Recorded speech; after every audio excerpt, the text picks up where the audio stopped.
Hello guys, welcome to my YouTube channel. आज के इस नए वीडियो में हम देखेंगे, जैसा कि देख रहे थे, फ्लूइड मैकेनिक्स। तो फ्लूइड मैकेनिक्स में बहुत सारा पार्ट हम पहले बेसिक इंट्रोडक्शन था, उसको हम कवर कर रहे हैं। तो आज के इस लेक्चर में फिर हम बात करेंगे बायोवेंस फोर्स और आर्किमिडीज प्रिंसिपल। तो आप ऐसा देखिए कि एक लिक्विड है जिसमें हम एक एम मास का ऑब्जेक्ट या ब्लॉक को इस टाइप से हम क्या किए, फ्री फॉल करवाया और इसमें क्या कर रहा है, फ्लोट कर रहा है। तो आपको बताना है कि इस पे एफ बी यानी कि बायोवेंस फोर्स का वैल्यू क्या होगा।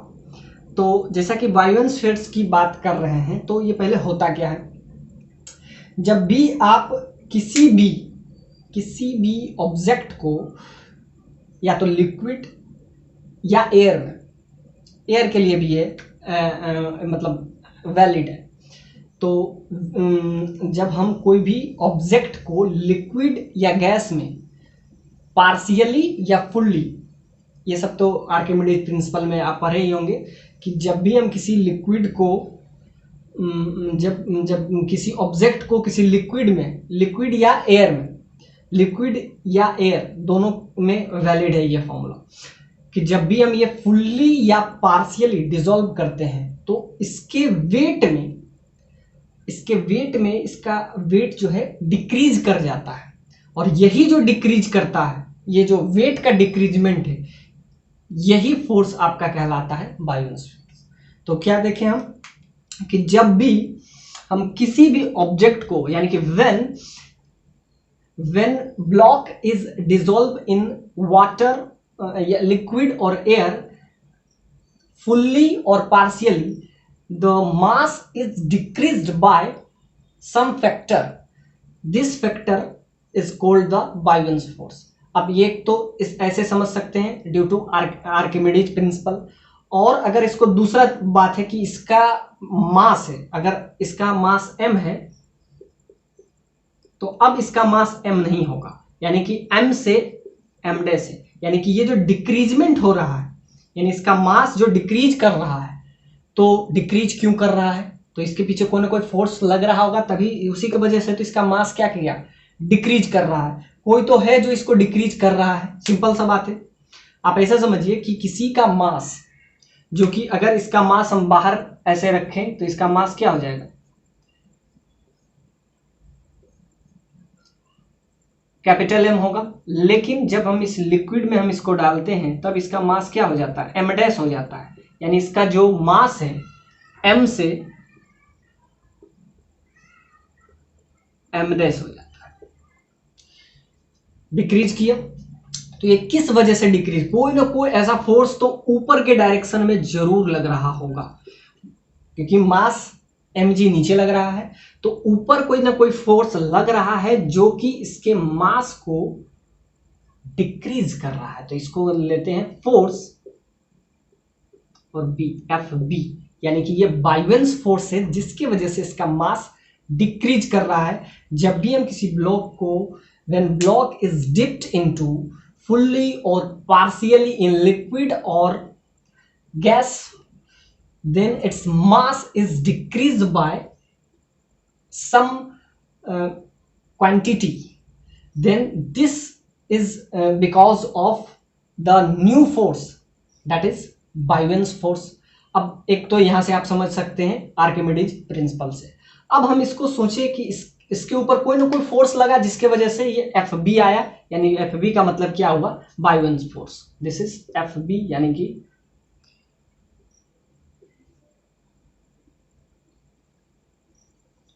फोर्स, जो कि ऊपर के डायरेक्शन में लगा। क्योंकि ऊपर के डायरेक्शन में लगा, नीचे क्या लग रहा है, नीचे लग रहा है mg, यानी कि अगर ये फोर्स नहीं लगता, यानी एफ बी अगर 0 होता तो इसका मास लिक्विड में डिप्ट करने पे भी इसका m ही रहता, लेकिन इसका मास m से रिप्लेस्ड हो गया m डैश, यानी कि डिक्रीज हो गया। और ये डिक्रीज होने का जो फैक्टर है, जो फोर्स लगता है, वही फोर्स आपका क्या कहलाता है, बायोवेंस फोर्स। द ब्लॉक या इसको आप लिख सकते हैं बॉडी। तो net force acting on the body is due to difference of pressure, इसमें प्रेशर के डिफरेंस के वजह से, due to difference of pressure of liquid. अब ध्यान से देखिए कि इसके मास में पहले कैपिटल एम था और एम डैश है, तो ये चेंज आया, और ये चेंज किसके वजह से आया, तो ये चेंज उसके प्रेशर के बीच में, यानी कि प्रेशर यानी इस पॉइंट पे एक ही ऑब्जेक्ट है जिसका हाइट h है, मास m है, और इसमें जो लिक्विड है उसका डेंसिटी क्या है, रॉ है। तो क्या क्या हम देखें कि इसका मास जो है डिक्रीज कर गया है m से m डैश, तो कोई ना कोई तो फोर्स है जो कि इसको डिक्रीज कर रहा है। वो फोर्स का नाम बायोन्स फोर्स है, जो कि ऊपर के डायरेक्शन में लग रहा है। इतना क्लियर है, क्योंकि mg नीचे लग रहा है, तो उसको कम करने के लिए, उसको अपोज करने के लिए क्या लगना चाहिए, अपोजिट डायरेक्शन में। तो वो जो फोर्स है वो क्या है, बायोन्स फोर्स, और उसका वैल्यू अगर हमको निकालना है तो वो कहां से निकलेगा, the net force acting on the body is due to difference of pressure, यानी कि इसके प्रेशर के डिफरेंस के वजह से इसमें एक फोर्स लगता है, जिस फोर्स को हम क्या बोलते हैं, buoyance force. So this force is happen due to pressure which is acting on this part, this is A and this is B. तो pressure difference between the pressure, that's become the new force that generate the new force, introduce the new force, that is buoyance force. तो ये आप समझ में आ गया। अब इसका हम वैल्यू निकाल लेते हैं। अब A पॉइंट और B पॉइंट पे प्रेशर का क्या वैल्यू आया। अब A पॉइंट पे अगर हम निकालेंगे प्रेशर, तो क्या हो जाएगा, प्रेशर एट पॉइंट A, तो अगर A पॉइंट पे हमको प्रेशर निकालना है तो यहाँ पे क्या हो जाएगा, एक एटमॉस्फेरिक प्रेशर रहेगा, क्योंकि इसमें एटमॉस्फेयर के वजह से ही इस पे प्रेशर लग रहा है। अगर हम निकालते हैं pressure at the point B, अगर हम B पॉइंट पे हम प्रेशर निकालते हैं B पॉइंट पे, तो एक तो इसमें एटमॉस्फेरिक प्रेशर लगेगा, और दूसरा इसका हाइट के वजह से लगेगा। अगर ये हाइट हम ले लेते हैं, let's this height is h, ये h हाइट पे है, तो यहां से आपका आ जाएगा रॉ जी एच। तो सिंपल सा बात है, इसको अगर h1 ले लेते हैं तो ये आपका h1 हो जाएगा। तो क्या है, ये जो फोर्स है, ये फोर्स जनरेट कहां से हो रहा है, सिंपली प्रेशर के डिफरेंस से, और कुछ नहीं। तो यहां से आपको समझ में आ गया आर्किमिडीज प्रिंसिपल क्या होता है, उसका वैल्यू। प्रिंसिपल में आपको समझ में आई है कि किसी भी ब्लॉक को इन लिक्विड और एयर हम फुल्ली पार्शियली डिप्ट करते हैं तो उसके मास में स्लाइटली चेंज आता है। वो स्लाइटली चेंज किसके वजह से आता है, एक फोर्स लगता है जो कि उसको अपोज करता है। वो फोर्स का नाम है बायोन्स फोर्स। और बायोन्स फोर्स क्रिएट कैसे होता है, तो simply the difference between the pressure. अब हम निकालेंगे बी पॉइंट पे प्रेशर, तो सिंपल सा बात है, एक तो लगेगा atmospheric pressure, that is P note, atmospheric pressure, atmospheric pressure. अब ध्यान से देखिए, अब ये टोटल हाइट क्या हो जाएगा, रॉ तो रॉ ही रहेगा, क्योंकि ये रॉ क्या है, डेंसिटी ऑफ लिक्विड, जो कि इस लिक्विड का डेंसिटी होगा, यानी कि डेंसिटी ऑफ लिक्विड, इस लिक्विड का डेंसिटी होगा। तो यहां से आपका आ जाएगा रॉ जी एच प्लस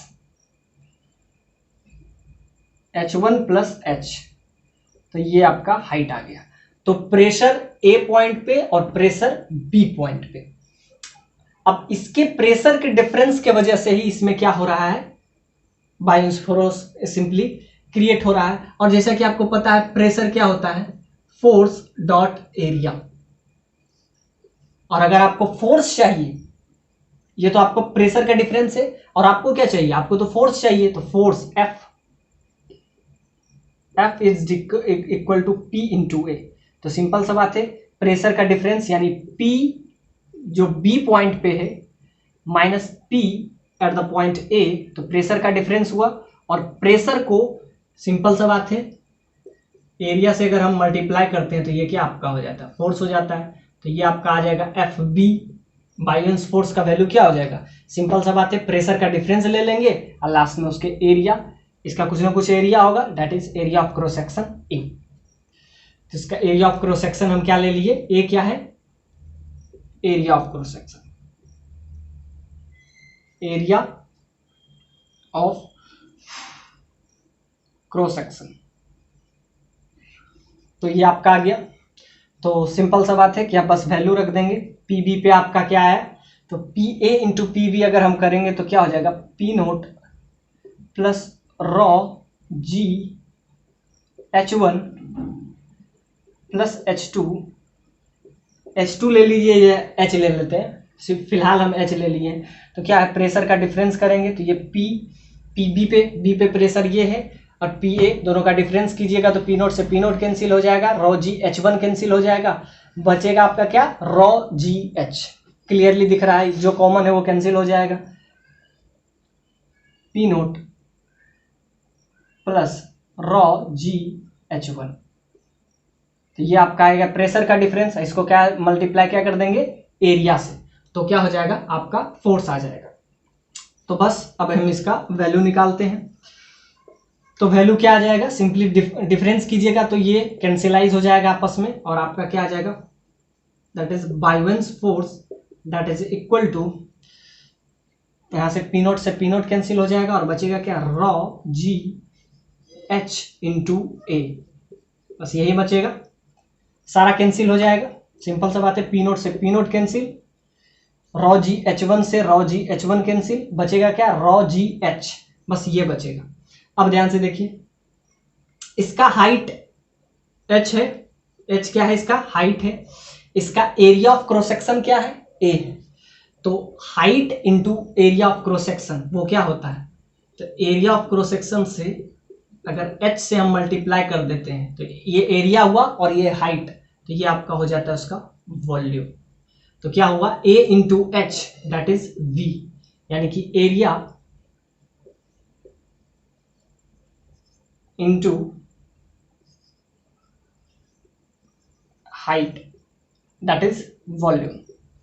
तो यहां से आपका आ जाएगा बायोलेंस फोर्स का वैल्यू, तो ये आपका हो जाएगा F B that is equal to, rho तो क्या है, रॉ इसका डेंसिटी है, तो रॉ इंटू एरिया। अब यहां से आप ध्यान से देखिए, तो रॉ इंटू एरिया, अब यहां से ध्यान से देखिए, वॉल्यूम और इसमें हम रिलेशन ला रहे हैं। तो जैसा कि डेंसिटी क्या होता है, density that is equal to mass by volume.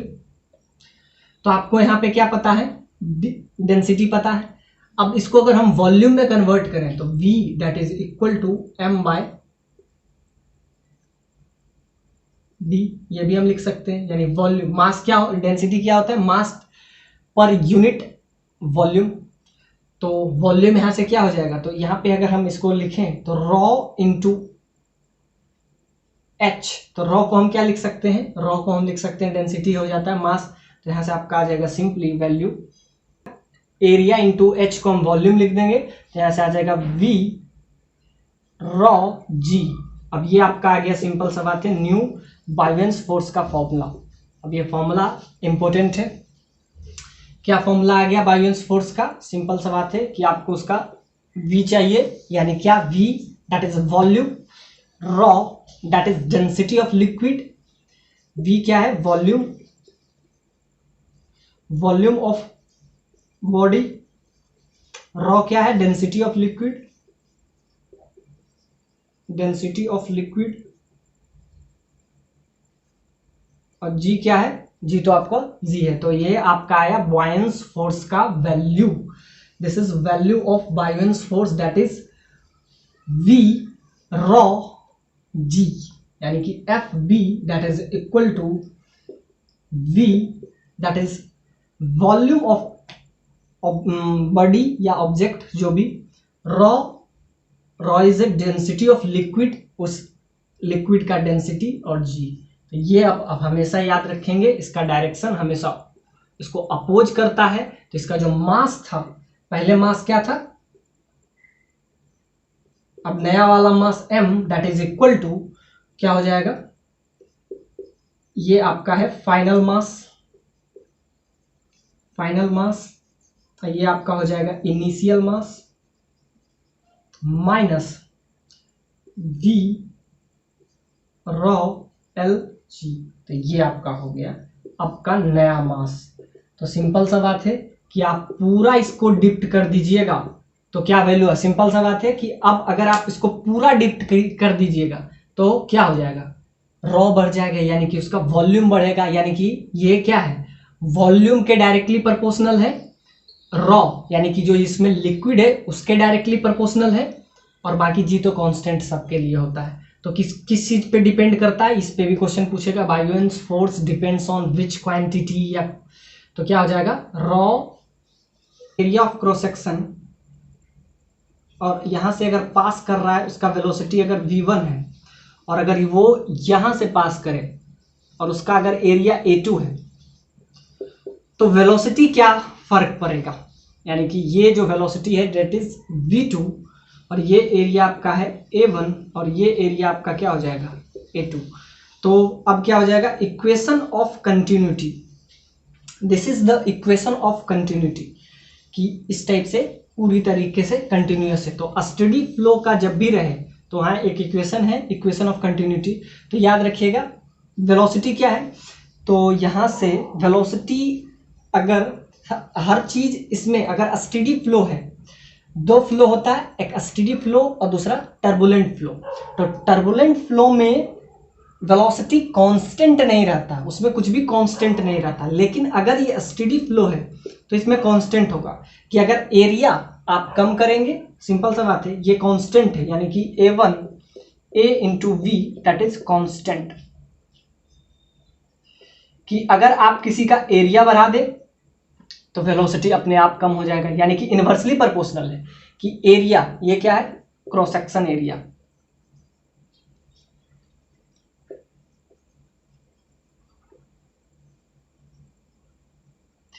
Area of cross section, ये क्या है, सिंपल सा बात है वेलोसिटी। तो आप ऐसा समझिए कि लिक्विड पर यूनिट सेकेंड में, यानी कि इसके क्रॉस सेक्शन में पर यूनिट सेकेंड में कितना पास हो रहा है, उसी को क्या कहते हैं, स्टेडी फ्लो। और रही बात टर्बुलेंट फ्लो, तो उसमें कुछ भी कांस्टेंट नहीं होता है। तो अगर स्टेडी फ्लो है तो वहां से हम क्या दे सकते हैं, इसका equation of continuity that is a1 v1 that is a2 v2, मतलब कि अगर किसी का आप एरिया बढ़ा रहे हैं तो वेलोसिटी अपने आप उसका कम हो जाएगा, और एरिया सिंपल सा बात है, एरिया कम होगा तो वेलोसिटी ज्यादा हो जाएगा। तो क्या हो जाएगा, सिंपल सा बात है, एरिया ऑफ क्रॉस सेक्शन ये आपका है velocity of liquid passing in unit time, यानी एक सेकेंड में किस वेलोसिटी से पार कर रहा है, वो जो होता है उसी को क्या कहते हैं, स्टेडी फ्लो। तो इसमें क्या हो जाएगा कि एरिया अगर आप बढ़ा रहे हैं तो वेलोसिटी कम हो जाएगा। तो ये तो सिंपल सा बात है ये। तो अब आपको बताना है कि इसमें लिक्विड भरा हुआ है, उस लिक्विड का डेंसिटी आपको रॉ एल दिया हुआ है, और आपको निकालना है कि यहां पे एक सिंपल सा बात है कि ये होल है, होल के वजह से इसमें किस वेलोसिटी से इसमें जो लिक्विड भरा हुआ है वो वापस आएगा। ये आपका रेफरेंस लेवल ले लिए हैं, this is the reference level. So you have to find the value of velocity which is this by passing through this hole which is just bottom of this entire container. So find the value of v2, हमारा क्या निकालना है, v2 का value निकालना है कि किस velocity से इसमें जो पानी है वो बाहर आएगा। तो सिंपल सा बात है, अब क्वेश्चन है। तो अब हम इसका करते हैं कि इसका क्रॉस सेक्शन a1 है, इसका क्रॉस सेक्शन हम ले लेते हैं a2। अब आपको निकालना है कि किस वेलोसिटी से ये बाहर निकलेगा। तो आइए हम इस क्वेश्चन को डील करते हैं। तो ये जो एकदम फुल्ली बर्नौली इक्वेशन का एप्लीकेशन ही समझ जाइए। आपसे बहुत बार क्वेश्चन पूछा गया है वेलोसिटी के बारे में, और एक क्वेश्चन है जो कि एचसी वर्मा में है, वो हम शायद नेक्स्ट लेक्चर में करवाएं। अगर टाइम बचा तो इसमें ही करवा देंगे। तो ये क्वेश्चन है आपका कि आपको ये पता करना है कि इस होल से किस वेलोसिटी से वाटर बाहर निकलेगा। तो इसमें हम यूज करेंगे इक्वेशन ऑफ कंटिन्यूटी, जो कि अभी हम बताए थे। Equation of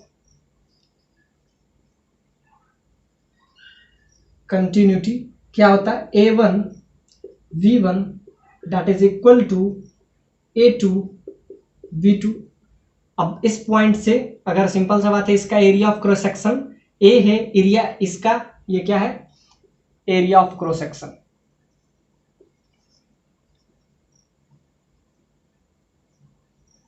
area of cross section. अब इसमें यहां से आपका क्या आ जाएगा, A1 का वैल्यू हम अगर निकाल लें, V1 का वैल्यू या V2 का वैल्यू हम यहां से निकालें तो क्या आ जाएगा, V2 का वैल्यू आ जाएगा A1 V1 divided by A2 area of cross section 2। अब हम क्या यूज करेंगे, बर्नौली इक्वेशन। तो बर्नौली इक्वेशन क्या कहता है, अब ये रेफरेंस लेवल है, तो इसमें सिंपल सा बात है, potential energy plus kinetic energy plus pressure that is constant. ये आपका है बर्नौली इक्वेशन। तो हम क्या लिखेंगे, अभी हम यूज किए थे, तो रॉ लिक्विड का GH इस पॉइंट पे हम ले लेते हैं, ये इस पॉइंट को हम ले लेते हैं, let's this point is A and this point is B। तो A पे प्रेशर हम क्या ले लेते हैं, PA। अब ध्यान से देखिए, इस पे एक प्रेशर लगेगा एटमॉस्फेयर का, तो उसको हम क्या ले लेते हैं, P नोट। P नोट क्या है यहाँ पे, एटमॉस्फेरिक प्रेशर।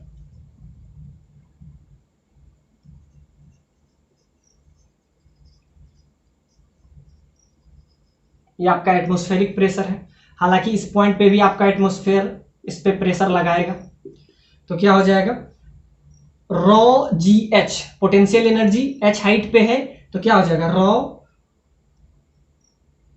GH। तो वहां पे हम क्या किए थे, रॉ GH, तो यहां पे हो जाएगा रॉ GH। तो एक तो यहां से आपका आ गया।